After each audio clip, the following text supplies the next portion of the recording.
plate, ever since I put it up there instead of one of those vulgar pin-up calendars from the brewery. You've done it on purpose. Oh, yes, you have. You've done it deliberate. You've no consideration. This was just a valuable antique that added a badly needed touch of gracious living to this place, but not for Jack Walker. Oh, no. You'd rather have Miss November coming through the fog in a nylon nightie and a mink muff. Oh, Annie and Jack. I think she had the words on the plate, actually. I suspected that a little too. The Marlon Brando touch, yeah. Both sadly now long gone. Look, welcome back to our phone-in, which is on 35 years of Coronation Street. We promised you anything you want to know. Daran here, Daran Little, the street's archivist, will be able to tell you. And Tony, who thought of the idea, Tony Warren, who dreamed up the idea in the first place, will try and remember. Well, you're not. Listen, I mentioned Tony's book, Behind Closed Doors. It's only fair that I mentioned Darren's, this huge tome here, The Coronation Street Story. And it's got all the sort of facsimiles of people's autographs and stuff. That's right, yeah. All over it. God, that must take you forever to write. OK, shall we get on to the first call? Yeah. Who is Marilyn from Derbyshire. Good morning, Marilyn. Good morning. Good morning. What do you want to ask? Well, when I was at school, we used to write a diary, and I used to write about Coronation Street. I've got the diary in front of me. Yeah. And the entry for November the 21st, which I think was about 1960, it says, last night I watched Coronation Street. Rupert had bit a piece out of Elsie Tanner's thumb. Now, I can't recall who Rupert was. How old were you at the time? I'd be 6, I think. Oh. Yes, we know. It was beyond 1960. What happened was there was an equity strike, and we were only allowed to use a certain number of actors who were under long-term contract. Right. Rupert was a chimpanzee. And so, because what we did was we got round this ruling by using animals, animals and children. The milkman became 11. It was March 62. And it was a famous chimpanzee. He'd been Cheetah in the original Tarzan film. Yeah. But by the time we got him, you know, they owned chimpanzees. They get nasty. Yeah. And he got very nasty. So this actually was a real attack. Oh, yes. Yes. Yes. And Pat, the great animal lover, was not mistaken for St. Francis of Assisi. And it escaped. Yeah. In part of the storyline, it escaped. Yeah. And Dennis was looking after it, was running through the night looking for it. Dennis was Elsie's son. Dennis was Elsie's son, and he looked after all these animals. Yeah. And the monkey actually escaped and went into the Rover's snug and sat in Ina's chair. Right. And it was night, and Jack only had to come down for there's a disturbance. And Jack said, Look who sat in Ina's chair, and it was this monkey. Yeah. Chimpanzee. And so, and Elsie presumably went to move it. And how did it bite a piece out of Elsie's thumb? Well, it was wild. It would go all over the place. It was absolutely wild. It used to sit on people's shoulders and jump from one to another. That's what Hilda later would have called burlesque. Went burlesque. So, Marilyn, does that jog the memory now? Do you remember it now? I don't know, but it must have made quite an impression on me at the time. Well, actually, Marilyn, they were making it all up. Do you have any strange feelings towards chimpanzees that you can't analyse? No. Maybe I wondered if it entered your subconscious. Thanks for calling. Listen, talking about Hilda, did you say Hilda would have said he went burlesque? Yes. Burlesque. We had a couple of people at the end of last week who were actually featuring in a documentary made by Channel 4 called The Real Coronation Street over the weekend. And they live in a street called Coronation Street in Salford. And the lady who was on, Joan, she said she loves it. She loves everything about it. But what she got her really upset was seeing Hilda Ogden put the milk bottle on the table, because she said in their Coronation Street, nobody would ever do something as really as slutty as that, basically. They'd always put the milk into a jug before it went on. And she got really offended by that. The Ogdens were a scruffy family. I remember somebody saying the Ogdens always had the wrong brand of sauce. The brand they had was too posh. They used to put they didn't have a tablecloth. They used to put the sheets of newspaper. That's right. Yeah. Across the table. Yeah, I've forgotten actually how awful they were. No, but they were wonderful characters. So they didn't. They weren't meant to typify.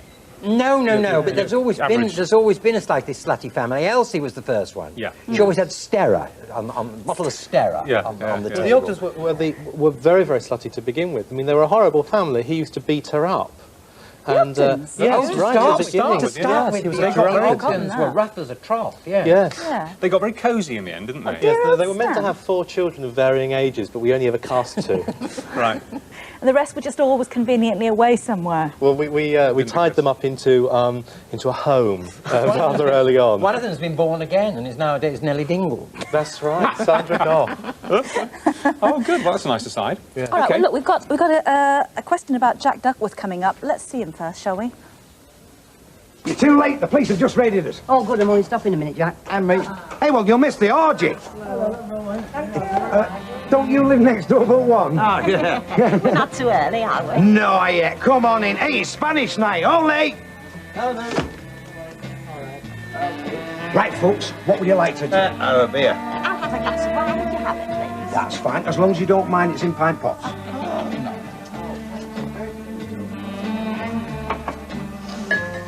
Just what I expected. Hey?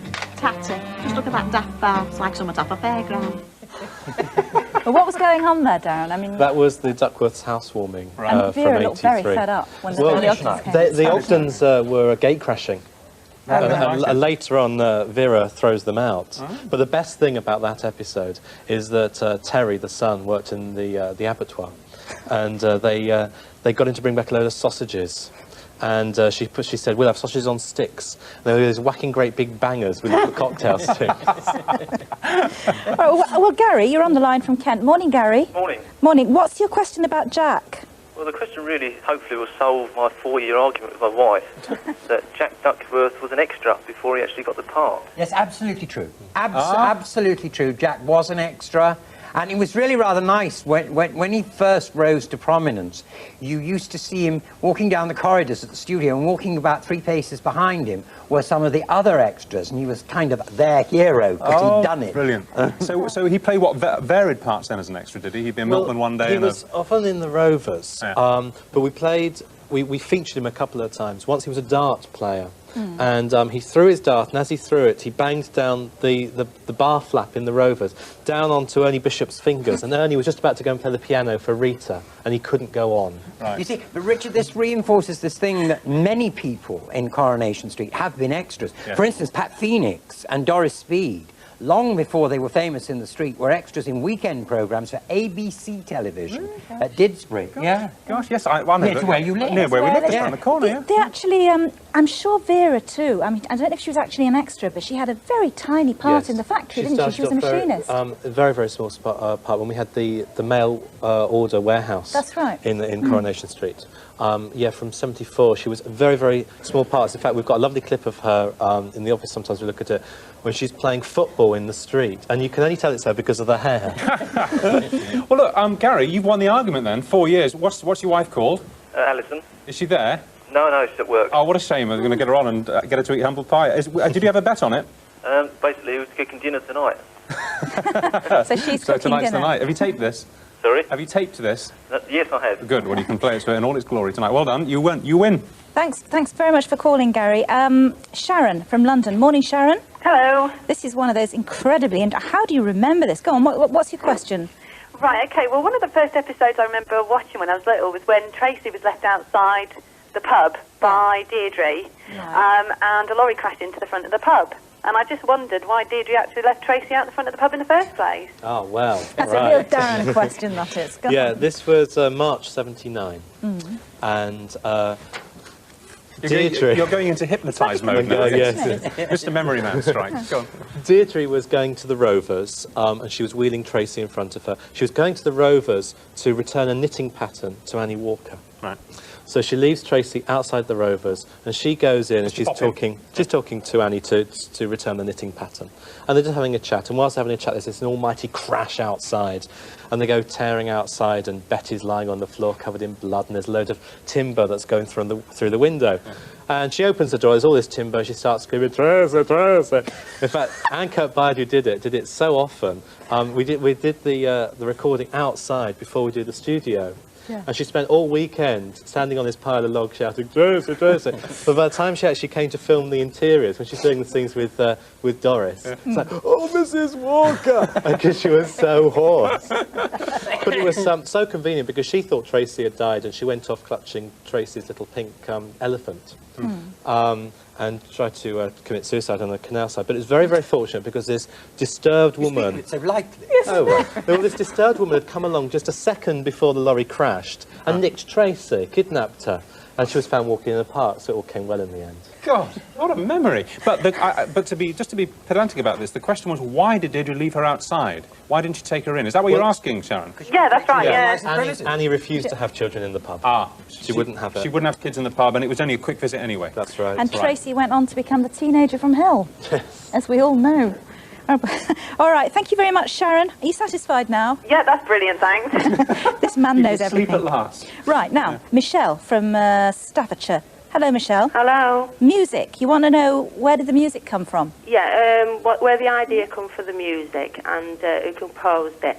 Only I've got a border collie at home, and every time it comes on, she sings along to it. She has done since she was 8 weeks old. We had her on the Sunday, and on the Monday night, that was it from then. It's just a whole chorus of Coronation Street. Well, hang on. Can I ask Vaughan, our soundman, have we got the tape standing by? All right. Give you a minute and we're going to play it and we'll see if it works. In the meantime, where did it come from? I'm sorry, I've had border collies too, so I can believe anything of border collies. They're mad, aren't they? They're magic dogs. Yeah. The music was written by a man called Eric Spear, and first of all, he did a very rumpty-dumpty-dum tune, and which I hated so much that he came over from the Channel Islands with this other version, and he was a big man. He was, I've really grown to the same size I was about that thin in those days, and he had a glass of brandy in either hand. And I'd never seen anybody do that before, but, you know, I waited 2 years and it was me. Not anymore. But he composed it, you know, with the Northern Brass in mind. Yes, and I can remember him, I didn't like the first one, and I said it should be something that sounds like a lonely hooter on the ship canal, and that's what came out. Did you like it? Did you like it? Very much, I still do. But I'm not having it at my funeral. No, you know what I'm having? You know what I'm having? I'm having the EastEnders theme, because they've pinched everything else. I'm having a bit back at the end.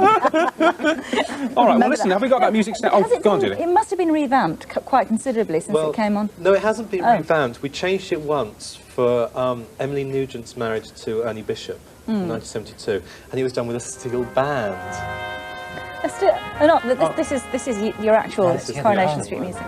But basically, that's how it's been, more or less, since day one. Absolutely, 35 years. Well, OK, let's fade it up, and let's get the dog up to the phone. Bring the dog to the dog and bone, Michelle. Let's hear it. Will it sing? Obviously not. Come on, get that dog singing. Come on,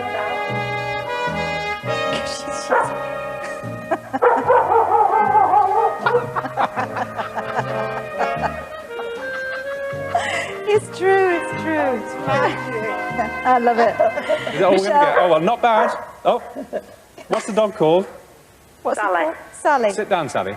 I bet she normally does it better than that. They will never do it absolutely on No, but that wasn't bad, actually, for live telly. They usually don't do a thing. Good Michelle stuff. and Sally, thank you very much indeed. Philip from Lancashire now. Now, Philip, you want to know what happened to... Go on, you put in your own words. Right, Martha Longhurst died in the snug, didn't she? Of a heart attack. Of a heart attack. Yeah. But whatever happened to Ina and Minnie? Oh, no. Well, we could sit here. You know, you do Ina. Ina is living in St Anne's, and Ina is not dead. Nobody has ever had the nerve to kill off Ina. No. Ina is living in St Anne's with Henry Foster. Yes. And he's a gent. Story. Henry Foster. It takes forever. Takes forever. You do Minnie. Yes. But hang on. How old is Ina now, then? Well, she was born in 1899. So she's just a girl of 96. 96. Still going strong. Because Albert Tatler would have been 100 this year, you know. In August, he would have been 100. Yes. Now, Minnie, she was born at the turn of the century. She was born in 1900. So that's same year as Noel Coward. They've plenty in common. And she went to live with a gentleman friend called Handel Gartside to be his housekeeper. They all go to be housekeepers, and this was in Whaley Bridge. And she's still alive. Oh yes, you see, we have this thing. We never kill off Ina, Minnie, Elsie, Annie, Hilda. Probably we'd never kill them off. But one day, I mean, it's nice to have. It's nice to think of them. Yes. Isn't it? They can live to be 120 odd. Absolutely. I suppose they're all good. Yes. Yeah. Well, that's the answer then, Philip. They're still alive. Kind heart. And living over the brush. All right. Thanks very much. What would have been better not dwelling on? It's just a couple of very, very quick ones. Francis from Middlesex. Morning, Francis. Good morning. Good morning. You want to know, did Patricia Routledge ever run the snack bar in the street? Yes, Snape's Yes. Cafe. Snape's She did? Cafe. Snape's Cafe, yes. Absolutely. Hyacinth Bucket. Yes. Yeah, she only did 3 episodes. She's very effective as well. Very, very good. So you remember that, do you? I certainly do. And when she became famous, I thought, I'm sure she worked in the snack bar. You're dead right. You're dead right, Francis. Well done. Go on, Right. Jude. How many times has Emily Bishop been engaged and married, asks Maureen from Lancashire? Well, you've got Swindley, Swindley. that's Arthur Lowe. She was engaged to him and she jilted him in the altar. And then I must have everything Hungarian. Oh, the Hungarian, yes. Oh, I love this Paul It's a Cecina, great the story. actor. Yes, Paul Miklos Cecina. Zadig was the character. Hungarian demolition expert, came over, and Emily fell in love with it, and he introduced her to communism. And there was a wonderful scene where he ripped out the hairpins and she shook her hair loose, and they danced barefoot in the flat above the cafe. But they had one night of passion together in Scotland, and then he went off.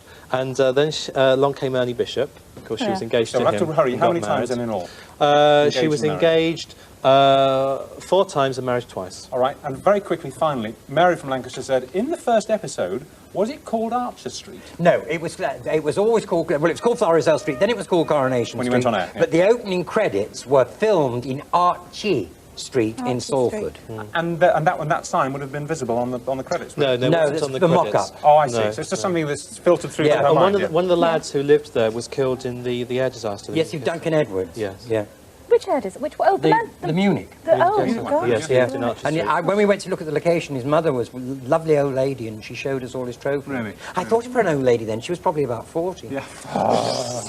You see, comes back to haunt you. Well, thank you both very very much. much. Can we have a round of Thank you. applause, please, for our two? It's like Thank you. Trivial That was Pursuit. great. We'll see you at the parties.